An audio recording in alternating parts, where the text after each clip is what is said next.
Good evening, everybody. Welcome to tonight's broadcast of Secondary Literacy. Again, we're broadcasting live from our Secondary Ed studios, and you're going to find us at 521 on your dial. Welcome back. We have a few people that are still waiting to find the room, so we'll give them a minute here. Tonight, you're going to need your Reader Part 1, your IQ, of course, and your Quick Write. So make sure you get a handle on those and bring them up or put them on your desktop or however you want to access them, and we'll be using them tonight. Again, we'll be having a happy hour and an IQ karaoke. And we've got a couple of video presentations I think you'll find interesting too. I think we're almost all in.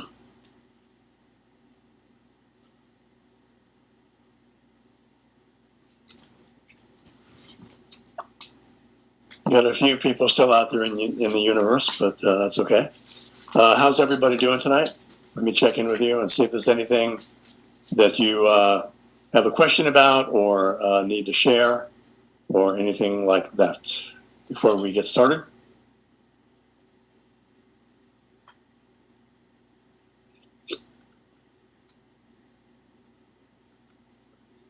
Okay, I think we're all good.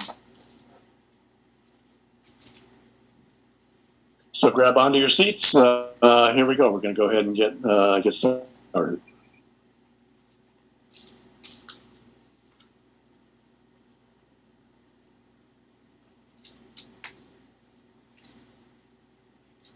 As always, we begin with our nervous system reset. So let's just sit back, relax, and kind of check in and get focused for tonight's activities.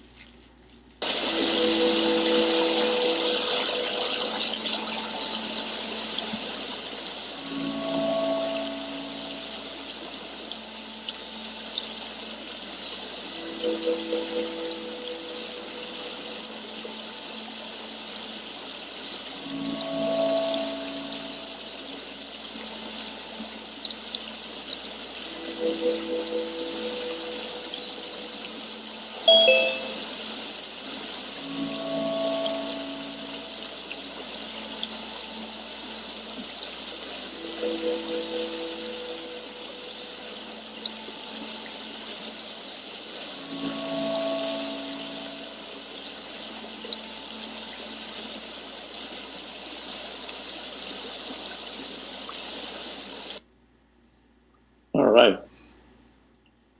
I think a few seconds of peace and quiet can go a long way, can't it?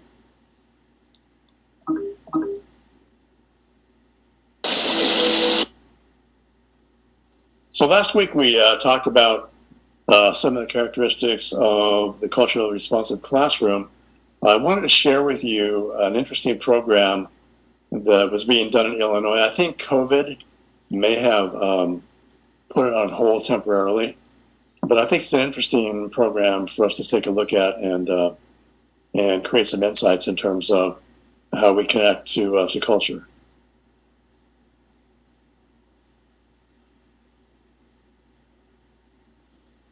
The SNOORS report is called Bridging the Gap.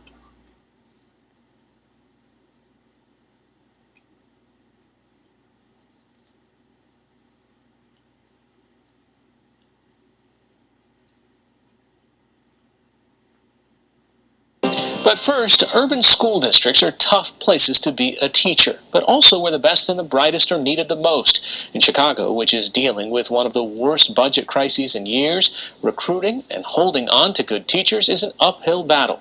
The district also faces a common dilemma. Even as the student body is growing more diverse, the teaching profession is not.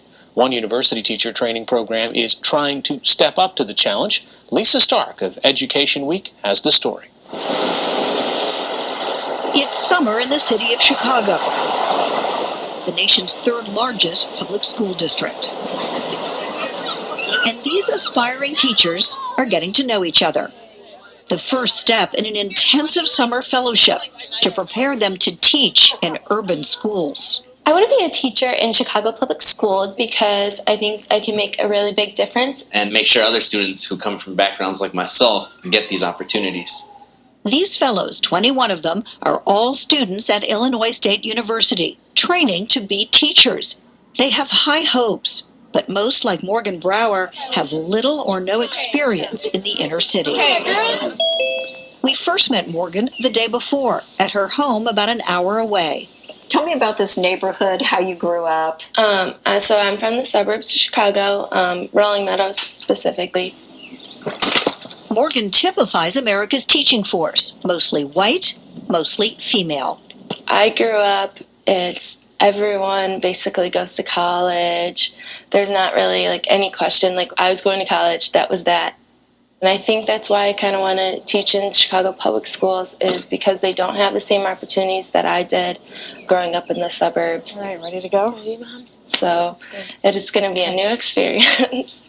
This morning, Morgan is leaving for this unique teaching fellowship that takes her out of Rolling Meadows for a new home in Auburn Gresham, a predominantly African-American community on Chicago's South Side.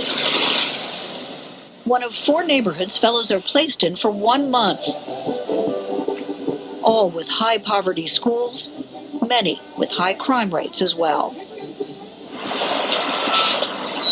It's a non-stop 4 weeks, assisting in the classroom in the morning, Calm down.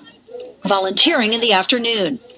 This is a super powerful book, especially for our Classes and seminars fill evenings and weekends, They wouldn't let her into a school based on the color of her skin. This is a true story. So all to help them appreciate and understand the culture of these communities. And they hope that when this is all finished, that you come back and become a teacher for their community. Robert Lee runs this fellowship called Step Up.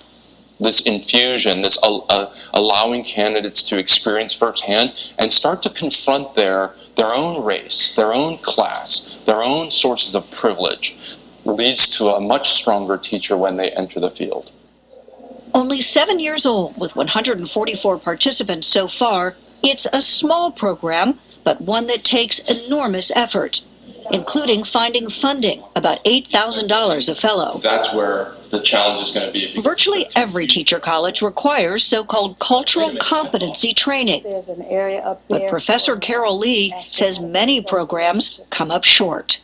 The notion of cultural competence is often pitched as something special you need to know if you're working with colored kids. And I'm saying, I don't care where you're teaching. The cultural competence means that I have to go into that community with a humility in order to learn. One of the key ways that Step Up fellows learn is from the host families. Good morning. Good morning. Yolanda Smith will provide Morgan meals and a place to sleep, but most importantly, lessons that can't be taught in the classroom. Yeah, come on in. All right. What do you hope Morgan leaves this neighborhood with? Just to learn about us and don't believe the hype What is the hype in your view? that we're shiftless and violent. And I just want her to see the human side of us, not what is portrayed on the media. We're so thankful that you're watching over her while she's here. I sure do, man, God. Yeah. Not all of the fellows are from the suburbs. Asiana Williams grew up in Chicago. I'm like a little nervous. This is going to be my first time teaching, so I don't know how I'll do. And that's like scary to think about. Asiana was recruited by Illinois State while in high school as part of an effort to encourage students of color to become teachers. I want to come home to students who look just like me, who have been through things just like I have, and help them the way my teachers helped me. She, too, is in an unfamiliar neighborhood, the largely Hispanic community of Little Village. No, I don't use grass. It didn't take her long to feel at home. This is really good. It's a train. My host family can't get rid of me now. Like, I love them too much. Yeah, they're pretty much stuck with me. When I go to the Cubs game, The Velasco family has taken in fellows since the Step Up program began 7 years ago. What do you tell these student teachers who come to your house? not to have the savior mentality. They're not coming in here to save people. They're here to be part of the community.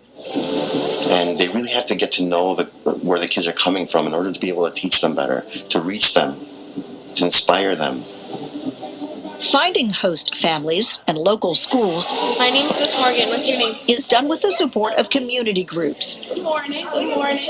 Such as the one run by Carlos Nelson in Auburn Gresham. The teachers in our schools have daunting tasks, and it's way beyond just being able to teach kids math and reading, but they're also having to deal with social emotional challenges. Kids that haven't had a full night's sleep, that haven't had a full meal. And that's why we need to prepare educators to be more in tune with teaching the kids in our Southside community. Okay, when Miss Ayla asks, go campaign, y'all feeling? You all answer back. Fantastic. Terrific. Go. The hope with a program like this one is that if teachers are truly trained to teach in urban schools, not only will they take jobs here, but they'll stay. Hey guys, what's up? Assistant Principal Vanessa Puentes Hernandez, who has worked in the district for a decade, has seen teachers come and go. Turnover in some Chicago schools is as high as 50% over 4 years. It takes a village, it really does. And so it's important to learn about the community that you work in, because you want to be invested in that, not as an outsider coming in and maybe gaining some experience and leaving, but as someone who truly wants to create change. That's a lot of work. That's a sacrifice. They care so much about their community. It's kind of sad to see like how much effort they're kind of putting in, and they still get seen in such negative lighting. Most of Step Up's graduates end up in Chicago or other high-need schools. Kat, you're right. And over 80% are still in the classroom after 5 years. We all came from so many different backgrounds. But I think that the common ground was always that we all wanted to be good teachers. These schools deserve good teachers just like any other school district. And you want to be one of them. And I want to be one of them. And I am going to be one of them. And with the help of this program, she's likely to have some company. Reporting from Chicago, I'm Lisa Stark of Education Week for the PBS NewsHour. Interesting program, huh? I think, what an opportunity for these guys to dig in and really get a sense of what culturally responsive environments can be. Okay, we're going to get into our happy hour, our article, What Do Teens Want?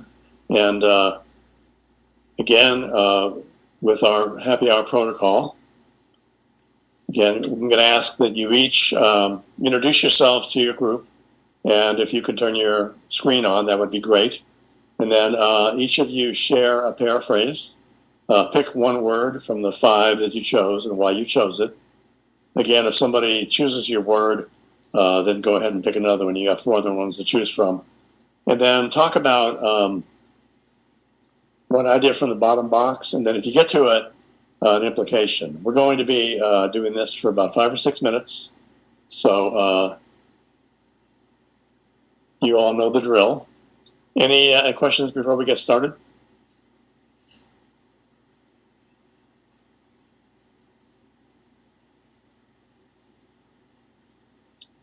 All right, hold on to your seats. That's going to whip you on out of here. And away we go.